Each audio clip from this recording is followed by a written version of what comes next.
Esther chapter 5. Now it came about on the third day that Esther put on her royal robes and stood in the inner court of the king's palace, in front of the king's rooms. And the king was sitting on his royal throne in the throne room, opposite the entrance to the palace. And it happened when the king saw Esther the queen standing in the court, she obtained favor in his sight. And the king extended to Esther the golden scepter which was in his hand. So Esther came near and touched the top of the scepter. When the king said to her, "What is troubling you, Queen Esther, and what is your request? Even to half of the kingdom it will be given to you." And Esther said, "If it please the king, may the king and Haman come this day to the banquet that I have prepared for him." Then the king said, "Bring Haman quickly, that we may do as Esther desires." So the king and Haman came to the banquet which Esther had prepared. And as they drank their wine at the banquet, the king said to Esther, "What is your petition? For it shall be granted to you. And what is your request? Even to half the kingdom it shall be done." So Esther answered and said, "My petition and my request is, if I had found favor in the sight of the king, and if it please the king to grant my petition and do what I request, may the king and Haman come to the banquet which I shall prepare for them, and tomorrow I will do as the king says." Then Haman went out that day, glad and pleased of heart. But when Haman saw Mordecai in the king's gate, and that he did not stand up or tremble before him, Haman was filled with anger against Mordecai. Haman controlled himself, however, went to his house, and sent for his friends and his wife Zeresh. Then Haman recounted to them the glory of his riches and the number of his sons, and every instance where the king had magnified him, and how he had promoted him above the princes and servants of the king. Haman also said, "Even Esther the queen, let no one but me come with the king to the banquet which she had prepared. And tomorrow also I am invited by her, with the king. Yet all of this does not satisfy me every time I see Mordecai the Jew sitting at the king's gate." Then Zeresh, his wife, and all his friends said to him, "Have a gallows 50 cubits high made, and in the morning ask the king to have Mordecai hanged on it. Then go joyfully with the king to the banquet." And the advice pleased Haman, so he had the gallows made. Esther chapter 6. During that night the king could not sleep, so he gave order to bring the book of records, the Chronicles, and they were read before the king. And it was found written what Mordecai had reported concerning Bigthana and Teresh, two of the king's eunuchs who were doorkeepers, that they had sought to lay hands on King Ahasuerus. And the king said, "What honor or dignity has been bestowed on Mordecai for this?" Then the king's servants who attended him said, "Nothing has been done for him." So the king said, "Who is in the court?" Now Haman had just entered the outer court of the king's palace in order to speak to the king about hanging Mordecai on the gallows which he prepared for him. And the king's servants said to him, "Behold, Haman is standing in the court." And the king said, "Let him come in." So Haman came in, and the king said to him, "What is to be done for the man whom the king desires to honor?" And Haman said to himself, Whom would the king desire to honor more than me?" Then Haman said to the king, "For the man whom the king desires to honor, let him bring a royal robe which the king has worn, and the horse on which the king has ridden, and on whose head a royal crown has been placed.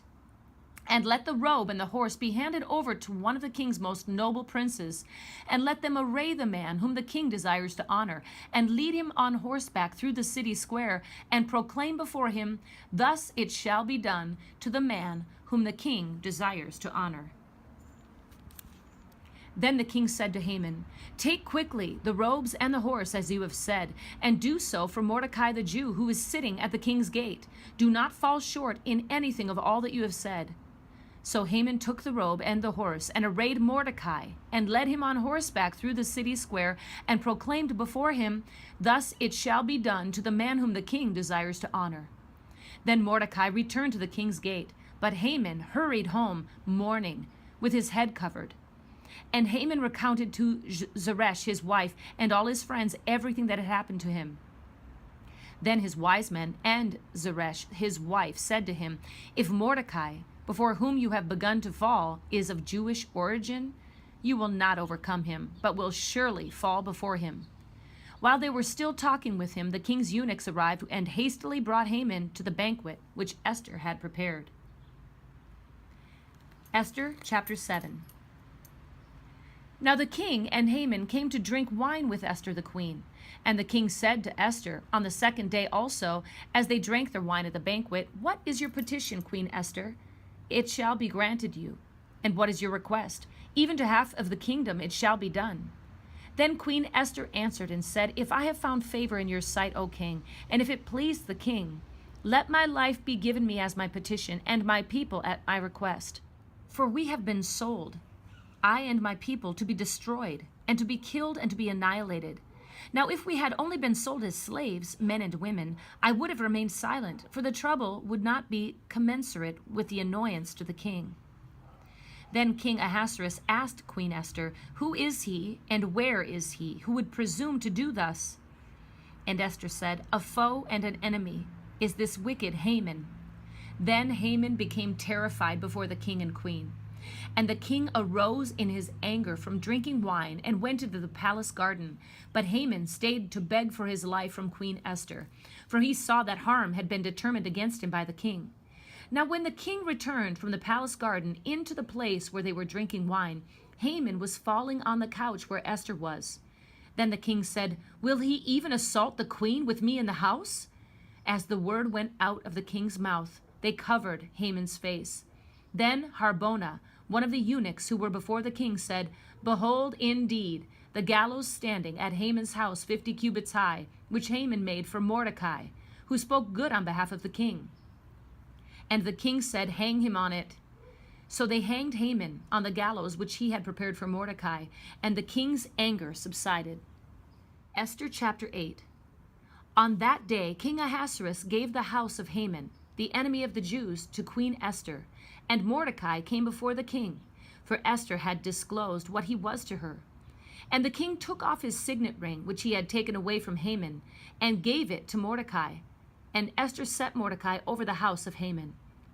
Then Esther spoke again to the king, fell at his feet, wept, and implored him to avert the evil scheme of Haman the Agagite, and his plot which he had devised against the Jews. And the king extended the golden scepter to Esther. So Esther arose and stood before the king. Then she said, "If it pleases the king, and if I have found favor before him, and the matter seems proper to the king, and I am pleasing in his sight, let it be written to revoke the letters devised by Haman, the son of Hammedatha the Agagite, which he wrote to destroy the Jews who are in all the king's provinces. For how can I endure to see the calamity which shall befall my people? And how can I endure to see the destruction of my kindred?" So King Ahasuerus said to Queen Esther and to Mordecai the Jew, "Behold, I have given the house of Haman to Esther, and him they have hanged on the gallows because he had stretched out his hands against the Jews. Now you write to the Jews as you see fit, in the king's name, and seal it with the king's signet ring. For a decree which is written in the name of the king and sealed with the king's signet ring may not be revoked." So the king's scribes were called at that time in the 3rd month, that is the month Sivan, on the 23rd day, and it was written according to all that Mordecai commanded to the Jews, the satraps, the governors, and the princes of the provinces which extended from India to Ethiopia, 127 provinces, to every province according to its script, and to every people according to their language, as well as to the Jews according to their script and their language. And he wrote in the name of King Ahasuerus, and sealed it with the king's signet ring, and sent letters by couriers on horses, riding on steeds, sired by the royal stud. In them the king granted the Jews who were in each and every city the right to assemble and to defend their lives, to destroy, to kill, and to annihilate the entire army of any people or province which might attack them, including children and women, and to plunder their spoil. On one day in all the provinces of King Ahasuerus, the 13th day of the 12th month, that is the month Adar.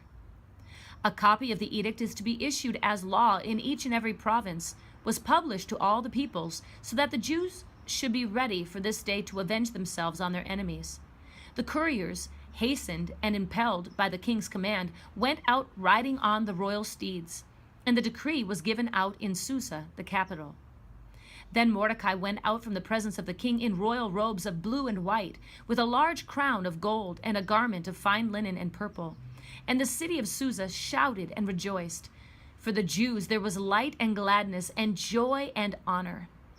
And in each and every province, and in each and every city, wherever the king's commandment and his decree arrived, there was gladness and joy for the Jews, a feast and a holiday. And many among the peoples of the land became Jews, for the dread of the Jews had fallen on them. Esther chapter 9. Now in the 12th month, that is the month Adar, on the 13th day, when the king's command and edict were about to be executed, on the day when the enemies of the Jews hoped to gain mastery over them, it was turned to the contrary, so that the Jews themselves gained the mastery over those who hated them. The Jews assembled in their cities throughout all the provinces of King Ahasuerus to lay hands on those who sought their harm, and no one could stand before them, for the dread of them had fallen on all the peoples.